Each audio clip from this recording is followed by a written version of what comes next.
aquel día, ovejas lastimadas.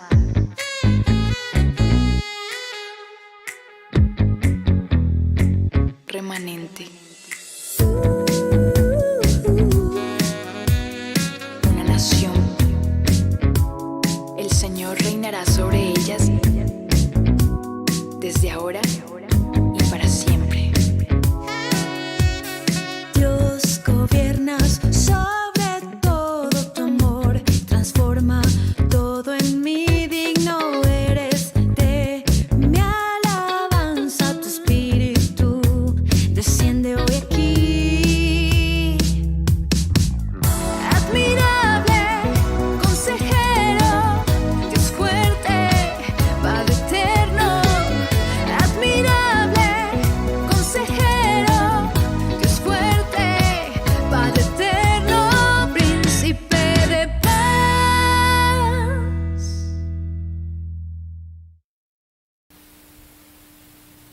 Bienvenidos, esta es su casa, Vida en Amor. Y bueno, vamos a avanzar. Oremos para continuar con este estudio de Efesios. Volvemos a Efesios capítulo 1. Señor, te damos muchas gracias por darnos otra vez la oportunidad de estar aquí. Gracias, Señor, porque solo por tu gracia tenemos este enorme privilegio de reunirnos como iglesia, Señor, de reunirnos como este rebaño, este remanente, Señor. Queremos adorarte, queremos reconocer tu nombre, Señor, en nuestras vidas. Y queremos también que nos hables, que nos enseñes. Te pedimos en el nombre de Jesús que reveles a través de tu Espíritu Santo, Señor, todo lo que no hemos entendido hasta el día de hoy, Señor. En el nombre de Jesús, yo te pido, Señor, que tu Espíritu esté en medio de nosotros, revelando tu palabra, dándonos claridad de tu palabra, Señor, en el nombre de Cristo Jesús. Amén. Bueno, entonces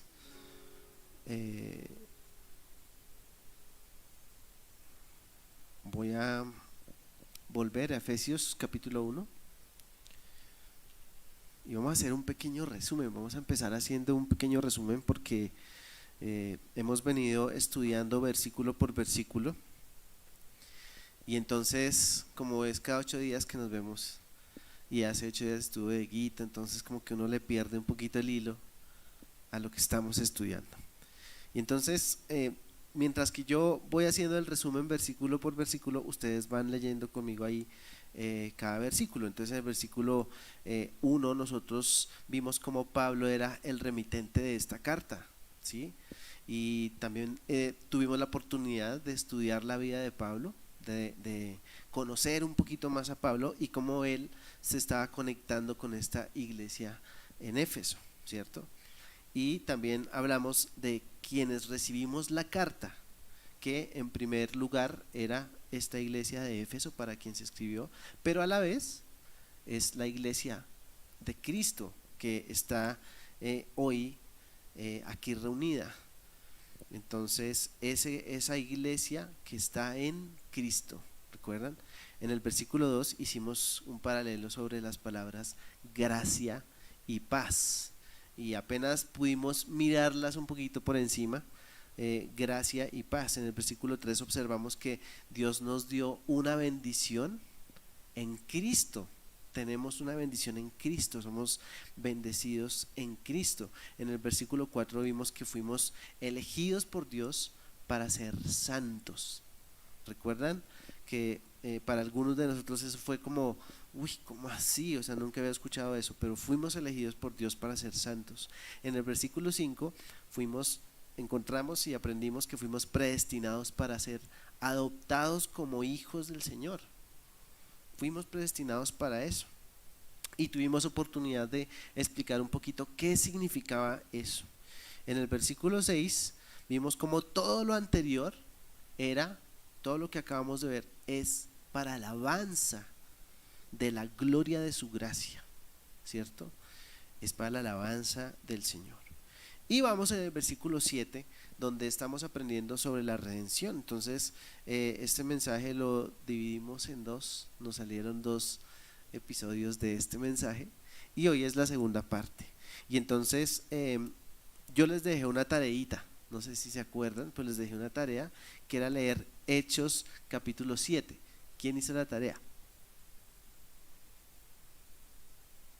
Joana. Muy bien, bueno, se las voy a dejar otra vez. Hechos 7. Obviamente pues me encantaría poner a Joana aquí a que nos contara el resumen. La idea era que lo leyéramos todos, pero les dejé Hechos 7 porque en Hechos 7 es cuando cogen a un discípulo del Señor Jesús que se llamaba Esteban. Y Esteban era un tremendo hombre lleno del Espíritu Santo, y dice la Biblia que los sacerdotes de aquella época, los fariseos, los judíos fariseos, se consiguieron dos testigos falsos para que testificaran en contra de él. Y cuando le dieron la oportunidad de defenderse, si es que se puede considerar una defensa lo que pasó con Esteban, Esteban saca el discurso más tremendo sobre el plan de redención de Dios. Y como hace 15 días hablamos sobre eso, sobre la redención, lo que yo quería era que ustedes vieran cómo se debería expresar acerca de la redención un cristiano comprometido con Dios. ¿Por qué? Porque yo les explicaba hace 15 días que nosotros necesitamos tener muy claro qué es la redención, y por eso hemos hecho esta pausa tan larga en el versículo 7, y vamos a leerlo otra vez. Versículo 7 dice: Dios es tan rico en gracia y bondad que compró nuestra libertad con la sangre de su Hijo y perdonó nuestros pecados. Y en la Reina Valera dice: en quien tenemos redención. ¿Se acuerdan que por eso titulamos este mensaje así? En quien tenemos redención por su sangre, el perdón de pecados según las riquezas de su gracia. Y ahora me voy a enfocar un poquito en esa última frase de la Reina Valera: las riquezas de su gracia, según las riquezas de su gracia. Bueno, si pudiéramos hacer un top de las personas más llenas de gracia en todo el planeta, en el número 1 estaría Dios siempre. Él es, por decirlo así, la persona más rica en gracia, ¿sí? Y lo que pasa es que cuando usamos la palabra riqueza, tendríamos que asociarlo con algo material, ¿cierto? Como un tesoro, como algo que es de mucho, mucho, mucho valor. Y entonces cuando habla de las riquezas de su gracia, está hablando de ese tesoro de Dios que es la gracia. Esa gracia por la cual nosotros estamos hoy estudiando esta palabra aquí hoy. Entonces yo necesito que todos nos hagamos esa figura, como si Dios fuera el magnate de los magnates de los magnates de la gracia, ¿sí? Y entonces dice que fuimos justificados y que tenemos redención por su sangre, el perdón de pecados según las riquezas de su gracia. Y le escuché a alguien este ejemplo y ponía el ejemplo con un millonario de sus conocidos. Entonces, a ver, me gustaría que ustedes me dieran el nombre de un millonario que ustedes tengan aquí en mente, alguien que conocen, que no sea Bill Gates. ¿Quién? Alguien que yo pueda decir. ¿Warren qué? Warren Buffett. Es que yo estoy en transmisión en vivo, entonces tengo que poder decirlo. Warren Buffett. Ese señor, yo no lo conozco, pero Juan dice que tiene muchísimo dinero, ¿cierto?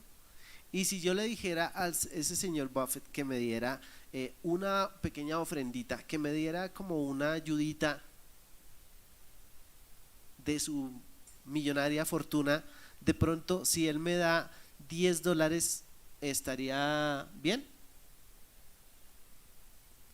Pues sí, estaría bien, porque si yo le digo, deme algo de su fortuna, ¿cierto? Si deme algo de su fortuna y él me da $10, yo puedo pensar del señor Buffett que pues tiene mucha plata porque no le da plata a nadie, ¿cierto? Y se la guarda para él solo. Pero si yo le digo: señor Buffett, por favor, de acuerdo a sus riquezas, de acuerdo a su millonaria fortuna, de acuerdo a eso, quiero pedirle que usted me dé una pequeña parte. Entonces seguramente él dice, bueno, yo tengo mucho dinero, entonces voy a darle una parte de mi dinero y seguramente no serían $10. ¿Estamos de acuerdo en eso? Porque le estoy diciendo, por favor, de acuerdo. O sea, como de otra manera le estaría diciendo, eso que usted me va a dar lo representa a usted. Representa su fortuna. Representa esa riqueza que usted tiene. Entonces él de pronto sería mucho más generoso que $10 para el ejemplo, ¿cierto? Bueno, hago este ejemplo para que entendamos a qué se refiere esa frase, las riquezas de su gracia. ¿Dónde está? Según las riquezas de su gracia. Bueno, imaginémonos entonces que Dios es el ser que está más lleno de gracia en todo el universo, porque es Dios, es nuestro Dios quien nos ama. Y nos lo demostró de acuerdo a todo lo que hemos venido estudiando desde que empezamos a estudiar Romanos y ahora estamos estudiando Efesios. Él nos ha demostrado de todas las maneras que Él es el único que puede dar tanta gracia. El punto no es ese hoy, el punto es entenderlo, porque nosotros no lo entendemos y en la medida que vamos a estudiar este mensaje de hoy vamos a darnos cuenta por qué es que no lo hemos entendido. Entonces quiero pedirles que me acompañen a Romanos 3:20 porque quiero dejar una primera base. Romanos 3:20. Romanos 3, versículo 20. Warren Buffett dice: pues nadie llegará jamás a ser justo ante Dios por hacer lo que la ley manda. La ley sencillamente nos muestra lo pecadores que somos. Entonces, hace 15 días mencionamos los 2 primeros mandamientos de la lista de los 10 mandamientos que Dios le dio a Moisés en el monte Sinaí, ¿recuerdan? Bueno, y eso es lo que nosotros siempre hemos conocido como la ley de Moisés. Pero aquí dice que nadie llegará jamás a ser justo ante Dios por hacer lo que la ley manda. Y entonces ese pueblo de Israel creyó que de esa manera iban a ser salvos, pero la ley, como dice aquí, sencillamente nos muestra lo pecadores que somos. ¿Por qué? Porque cuando vamos a intentar cumplirla, no podemos. Y yo mencionaba lo siguiente, y era que la gente siempre dice, no, pero es que yo no necesito a Dios porque yo no le hago mal a nadie, yo no mato, yo no robo. Y casi siempre decimos esas 2 frases, yo no mato y yo no robo, que hace referencia a 2 de los 10 mandamientos que están en la ley de Moisés. Pero cuando revisamos los 10 mandamientos y cuando revisamos los 600 mandatos que hay en el Deuteronomio, en Levítico, en la Torá de los judíos, pues nos vamos a dar cuenta que no podemos cumplir nada de eso. Y gracias a Dios aquí dice, pues nadie llegará jamás a ser justo ante Dios por hacer lo que la ley manda. Entonces la base que yo quiero dejar aquí para lo que vamos a ver hoy es que la única manera en la que el ser humano puede ser redimido es por medio de Jesucristo. Supongamos que Jesucristo no había venido.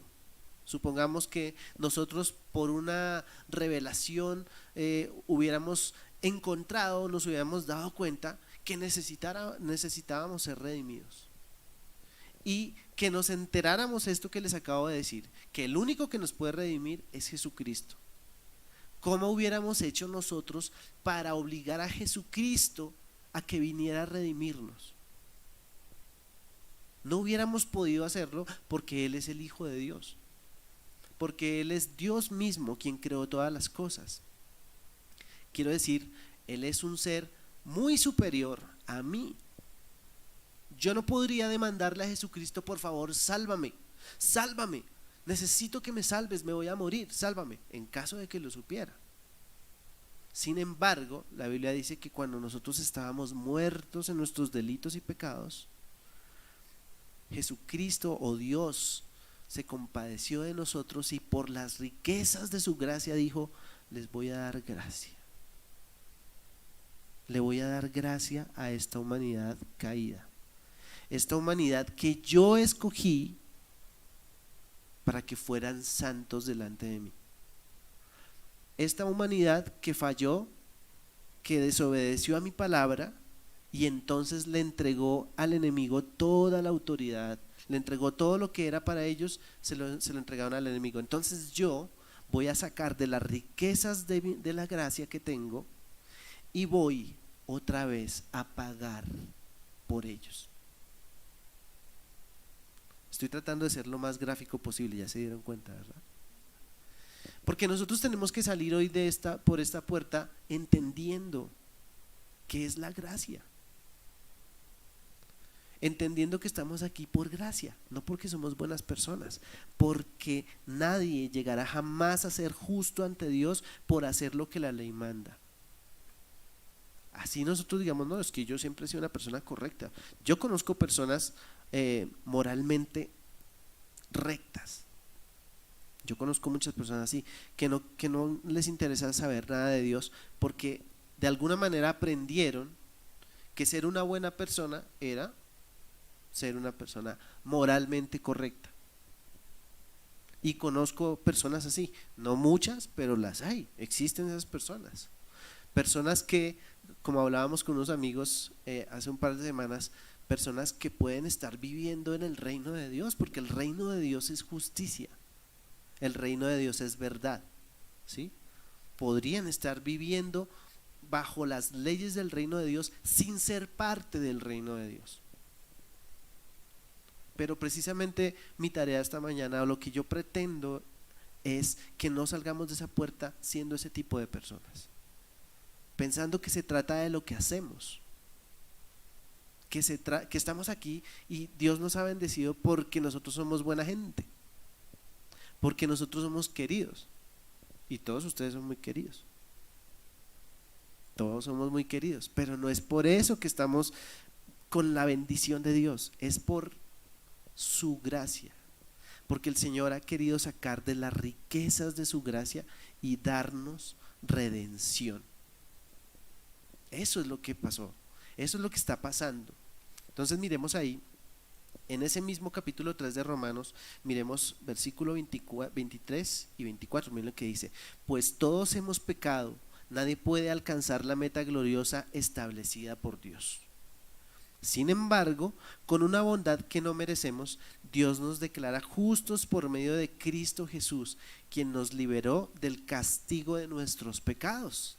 Esa es la redención. Entonces, recuerdan que hace 15 días yo les hablé del mercado de los esclavos, y que uno podía comprar un esclavo por un día, o lo podría, si tenía suficiente dinero como el señor Buffett, y comprarse 1 o 2 o 3 esclavos para toda la vida, ¿sí?, que hicieran todo lo que uno necesitara, o podía comprarlo para liberarlo.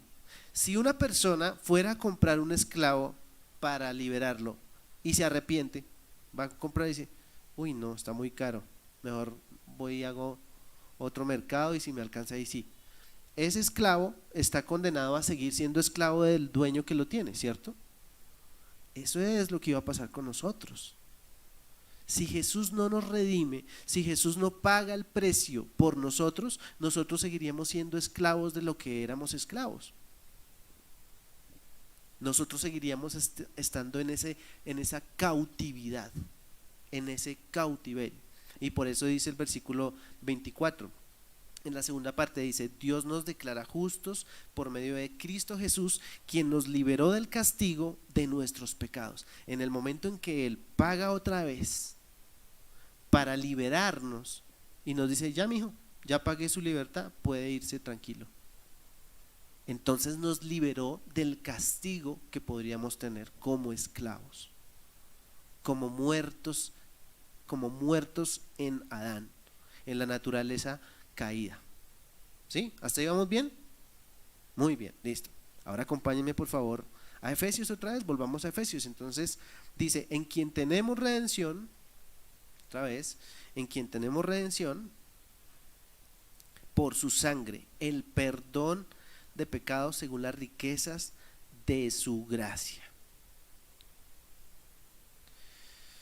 Imagínense que en los tiempos de Moisés, bueno, el Señor dio una lista larga de mandatos, y viene a mi memoria diferentes situaciones en las que el pueblo de Israel se iba a encontrar, de todo tipo, de convivencia con los hermanos, de comportamiento en el lugar de reunión, que era esa carpa que él tenía, que fue como el primer templo, ¿cierto? Que tuvo el pueblo de Israel para adorar a su Dios, para ir a llevar los sacrificios. Habían una cantidad de mandatos que a veces uno dice, pero ¿y esto por qué está acá?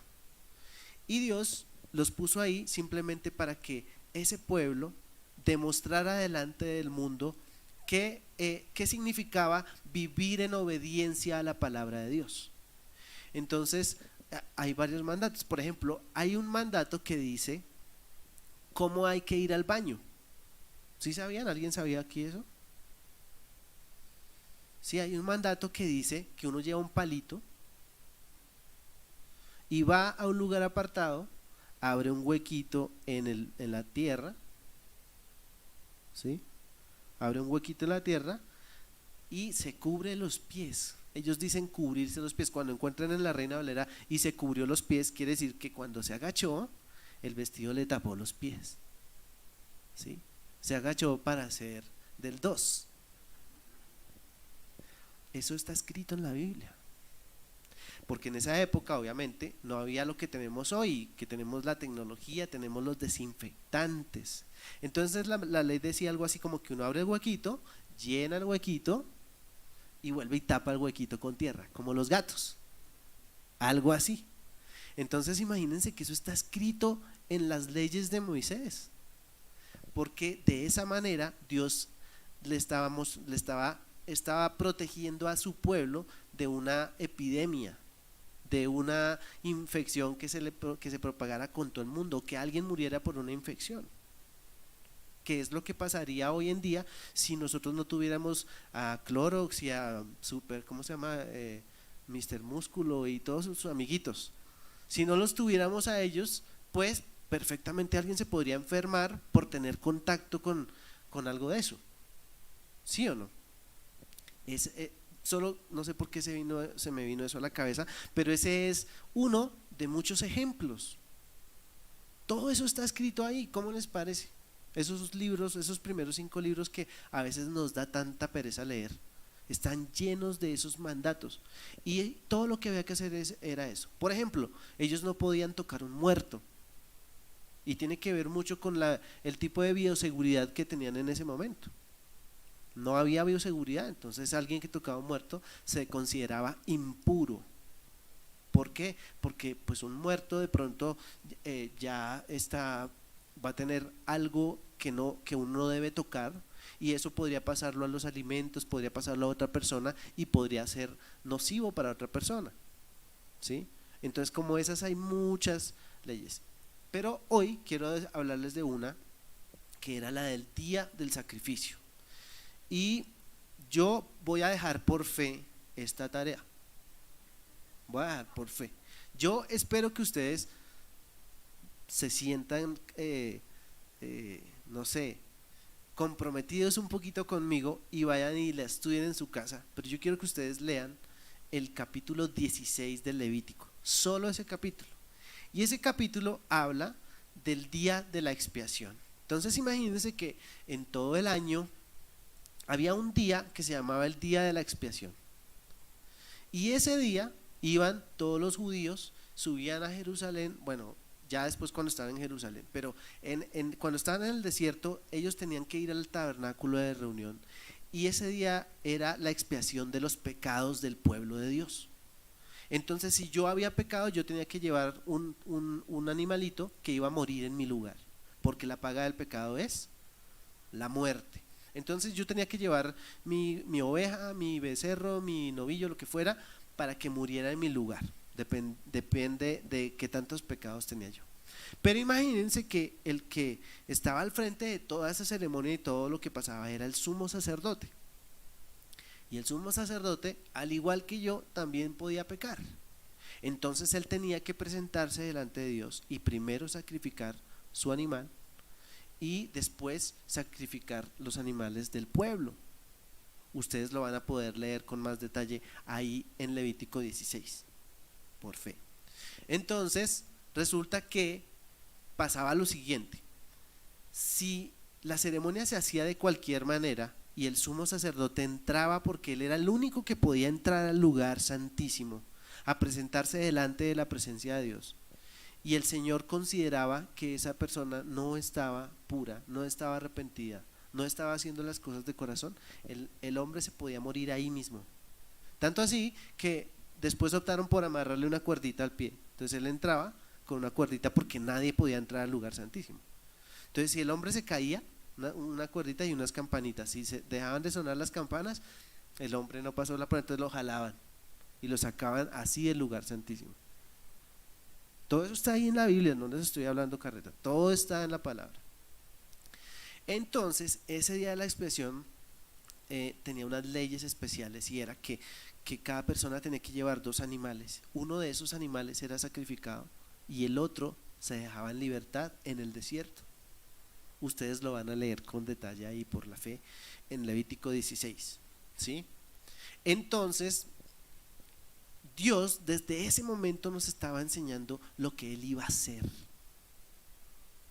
porque cuando muere Cristo por nosotros, Él muere, Él derrama su sangre por el perdón de nuestros pecados, y nosotros somos los que quedamos libres. Y esa es la figura que el Señor tiene para nosotros. Entonces quiero que me acompañen por favor a Hebreos 9, porque estos israelitas que iban cada año a hacer ese día de la expiación, al otro año tenían que volver a hacer el día de la expiación, y al siguiente año tenían que ir otra vez, y cada año tenían que ir a hacer la expiación. Cada año tenían que llevar por eso si han escuchado la frase chivo expiatorio. Bueno, el chivo expiatorio es eso, la oveja que va y muere en mi lugar. Entonces ese día de la expiación uno lleva el animalito que va a morir en el lugar de uno. Pero miren lo que el escritor de Hebreos nos dice aquí. Hebreos capítulo 9,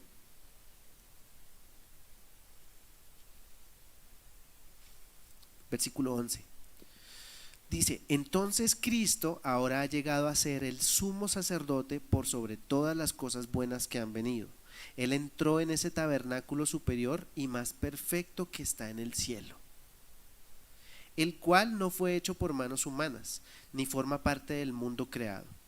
Con su propia sangre, no con la sangre de cabras ni de becerros, entró en el lugar santísimo una sola vez y para siempre, y aseguró nuestra redención eterna, las riquezas de su gracia.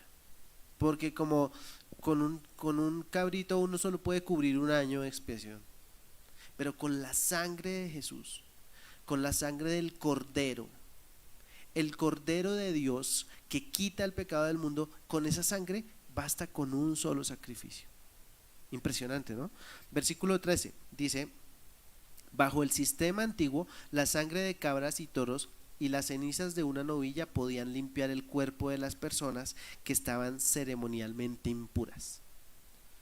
Imagínense cuánto más la sangre de Cristo nos purificará la conciencia de acciones pecaminosas, para que adoremos al Dios viviente.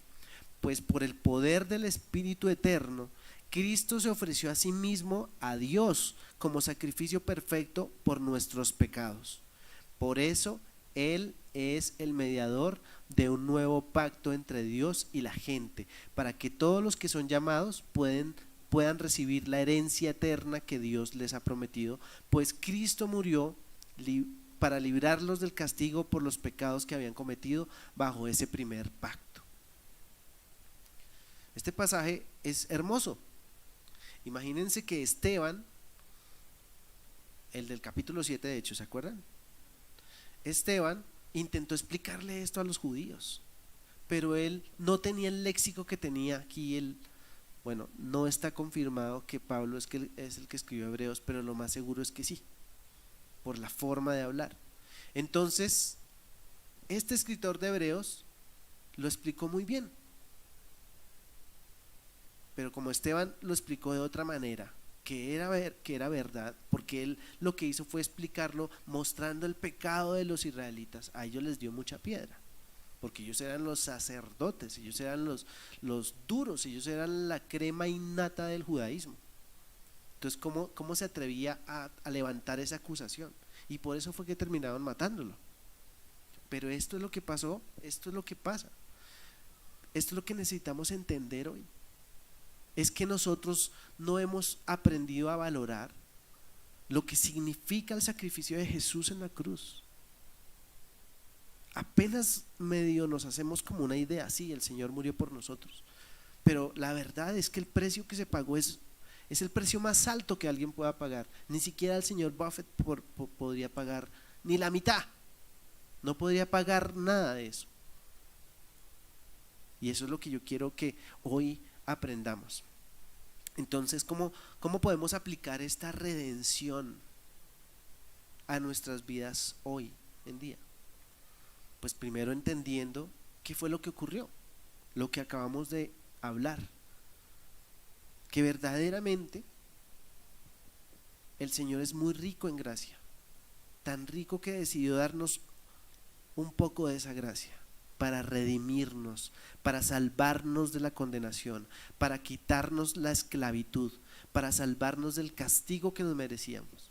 Eso fue lo que pasó. Ese es el plan de redención. Ese es el que todos nosotros debemos conocer para poder compartírselo a cualquier otra persona que necesite saberlo. Porque Dios ha hecho una obra en cada uno de nosotros, pero es necesario tener claro el plan de redención que el Señor organizó. La segunda manera es valorando nuestra redención. Nosotros somos salvos por la gracia, porque Él quiso. O sea, estuvimos de buenas, porque si Jesús no hubiera querido, no hubiera ido a morir por nosotros. Tratemos de imaginarnos solo por 10 segundos cómo sería nuestra vida sin Jesucristo. Pero no solo nuestra vida aquí en la tierra, cómo sería nuestra vida después de la muerte física. ¿Cómo sería nuestra vida sin Jesucristo? Si pensamos solo por unos segundos en eso, entonces vamos a empezar a dimensionar un poquito qué significa la gracia del Señor. Y la tercera manera en la que yo encuentro que podríamos aplicar esto a nuestras vidas, esta redención, es respondiendo al llamado de nuestra redención. Ahí está en el versículo 4 de Efesios, volvemos a mirarlo. Efesios 1:4, dice: incluso antes de haber hecho el mundo, Dios nos llamó y nos eligió en Cristo para que seamos santos e intachables a sus ojos. Entonces, no somos santos e intachables porque de esa manera vamos a ser salvos, porque de esa manera vamos a ser redimidos, porque de esa manera vamos a ser perdonados. No, vamos a ser santos e intachables porque ese es nuestro llamado. Imagínense esto. Resulta que en los tiempos de Abraham ya había un montón de gente esparcida por todo el Mediterráneo, mucha gente, muchos pueblos, y dentro de esos pueblos que no conocían a Dios o que se les olvidó que Dios existía, está Abraham. Y Abraham era parte de un pueblo pagano, de los sumerios. Ustedes lo pueden investigar, es historia. Y Abraham está ahí, y Dios le habla a Abraham, y Abraham le cree a Dios. Y entonces empieza toda la historia que ya hemos hablado muchas veces y que todos conocemos. Y entonces, ¿qué quería Dios? Tener un pueblo que le hiciera caso. Dentro de esos pueblos, supongamos que eran 30 pueblos, habían 30 pueblos, y de esos 30 cogió uno, y él quería que ese pueblo le hiciera caso y que todos los demás se dieran cuenta. Él quería ser el rey de ese pueblo y que todos los demás se dieran cuenta. Imagínense, por ejemplo, nosotros aquí en nuestro país, que no tuviéramos presidente, sino que fuera Dios. Que nosotros dijéramos: de ahora en adelante no vamos a tener presidente, nuestro rey o nuestro presidente será Dios. Ay, pero a Dios, ¿quién lo ve? Nadie lo ve. ¿Cómo hacemos para hablar con él? Etcétera, etcétera. No, Él va a ser nuestro Dios. Pero resulta que el pueblo de Israel no quiso. El pueblo de Israel miró a este pueblo, al otro pueblo, y todos tenían rey. Ay, no, nosotros también queremos rey como ellos. Cuando era Dios el que quería ser el rey de ellos. Ese era el plan original. Desde antes de la fundación del mundo, el Señor nos escogió a nosotros para ser santos e intachables. Entonces, somos santos e intachables porque ese es nuestro llamado. De esa manera aplicamos la redención a nuestra vida. Nosotros respondemos a ese llamado. Respondemos a ese llamado. Y aquí les tengo una buena noticia. Entonces, ¿qué se necesita para ser santo e intachable? ¿Estar metido en la iglesia todos los días? No. Donde estés, debes ser santo e intachable. Tú y yo tenemos que ser santos e intachables donde estemos, donde nos lleve el Señor, en nuestro trabajo, en la universidad, en donde estemos, en nuestra casa, santos e intachables. ¿Por qué? Porque ese es nuestro llamado. No podemos vivir vidas que no sean dignas de ese llamado y de esta redención. Acompáñenme por favor a primera carta a los Corintios capítulo 6. La primera carta a los Corintios capítulo 6.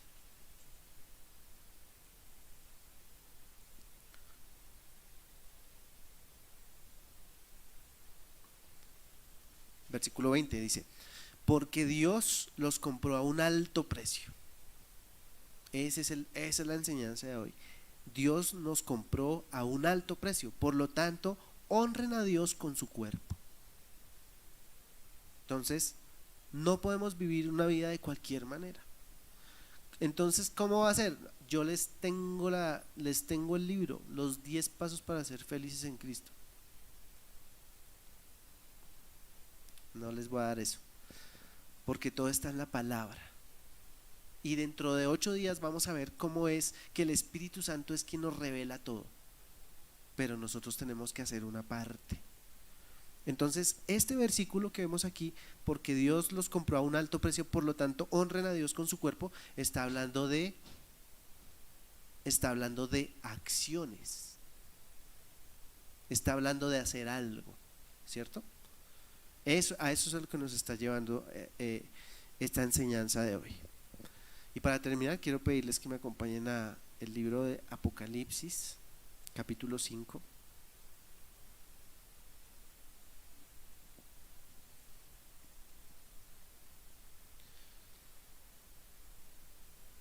Capítulo 5, versículo 1. Dice: luego vi un rollo en la mano derecha de aquel que estaba sentado en el trono. El rollo estaba escrito por dentro y por fuera y sellado con 7 sellos. Vi a un ángel poderoso que proclamaba con fuerte voz: ¿quién es digno de romper los sellos de este rollo y abrirlo? Pero nadie en el cielo, ni en la tierra, ni debajo de la tierra podía abrir el rollo y leerlo. Quiere decir que nadie era digno. Versículo 4. Entonces comencé a llorar amargamente porque no se encontraba a nadie digno de abrir el rollo y leerlo. Pero uno de los 24 ancianos me dijo: deja de llorar. Mira, el león de la tribu de Judá, el heredero del trono de David, ha ganado la victoria. Él es digno de abrir el rollo y sus 7 sellos. ¿Recuerdan la canción que cantamos hoy? Ese es el Dios que nosotros adoramos. Ese es nuestro Dios. Este es nuestro Jesús. Él es digno de abrir el rollo y sus 7 sellos. Entonces vi a un cordero que parecía que había sido sacrificado, pero que ahora estaba de pie entre el trono y los 4 seres vivientes y en medio de los 24 ancianos. Tenía 7 cuernos y 7 ojos que representan los 7 aspectos del Espíritu de Dios, el cual es enviado a todas las partes de la tierra. Él pasó adelante y tomó el rollo de la mano derecha del que estaba sentado en el trono. Y cuando tomó el rollo, los 4 seres vivientes y los 24 ancianos se postraron delante del Cordero. Cada uno tenía un arpa y llevaba copas de oro llenas de incienso, que son las oraciones ¿de quién? Del pueblo de Dios. y cantaban un nuevo canto con las siguientes palabras. Dice: tú eres digno de tomar el rollo y de romper los sellos y abrirlo, pues tú fuiste sacrificado y tu sangre pagó el rescate para Dios de gente de todo pueblo, tribu, lengua y nación. Y la has transformado en un reino de sacerdotes para nuestro Dios, y reinarán sobre la tierra. Nosotros estamos más cerca de este momento que el apóstol Pablo. Estamos mucho más cerca de este día que está escrito aquí de manera profética. Esto va a ocurrir. Entonces, dice la palabra aquí que nosotros hemos sido transformados en un reino de sacerdotes para nuestro Dios.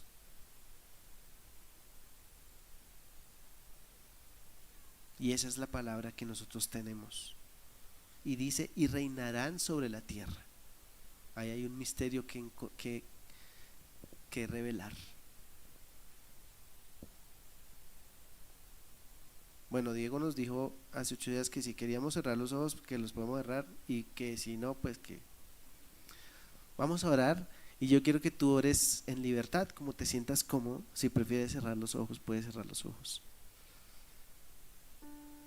Y si puedes pensar en esto que hemos compartido hoy con los ojos abiertos,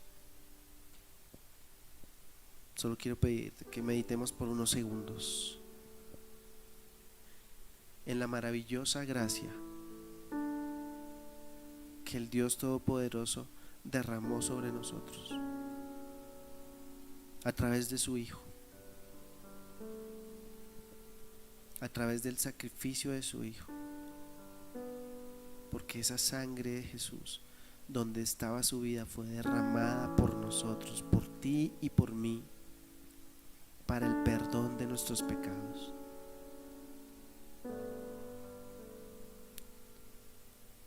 La palabra dice que tú y yo somos sacerdotes. Ahora somos sacerdotes del Dios vivo.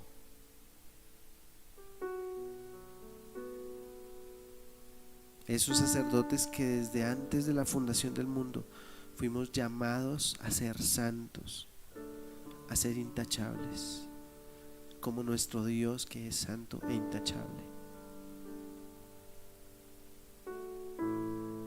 Solo quiero pedirte que medites en ello por unos segundos y que con tus propias palabras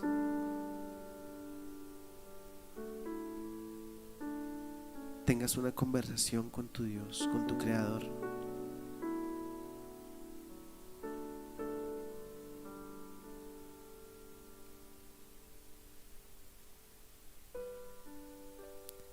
Señor, cuánta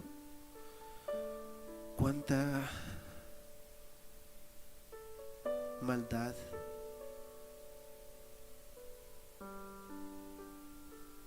es aquella de la que nos has librado. Cuánto castigo, Señor, del que nos has librado.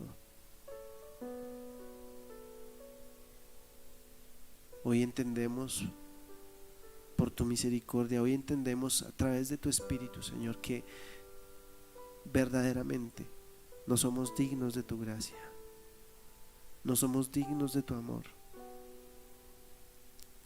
pero estamos agradecidos, estamos inmensamente agradecidos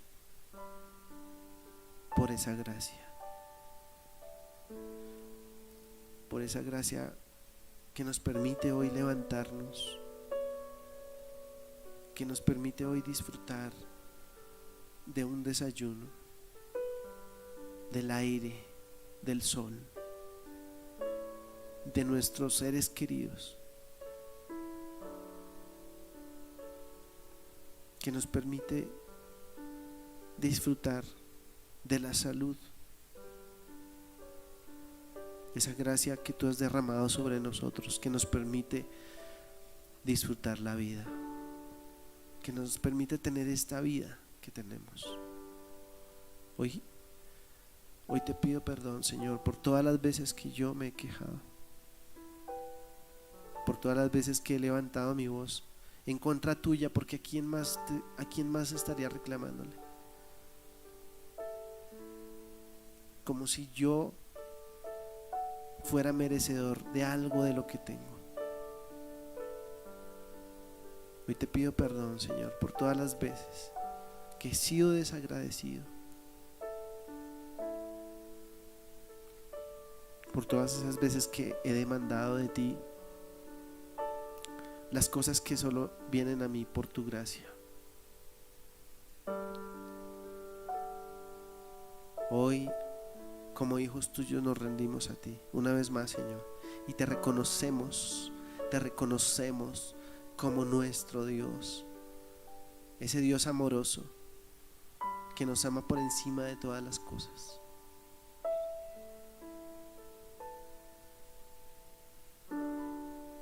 Ese Dios en el que tenemos fe, en el que tenemos esperanza, en el que tenemos amor. A ti te honramos, Señor, a ti te damos toda la gloria. Te damos toda la gloria, Señor. Yo te pido, Espíritu Santo, que no permitas que se nos olvide cuán inmerecedores somos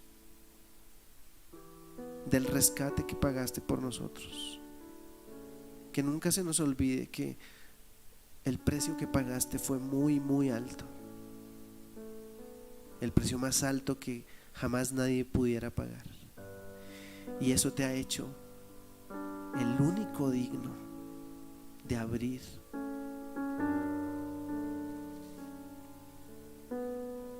ese rollo, el único digno de romper los sellos. Derramaste tu amor según las riquezas de tu gracia sobre nuestras vidas, Señor. Y estamos agradecidos. Estamos agradecidos.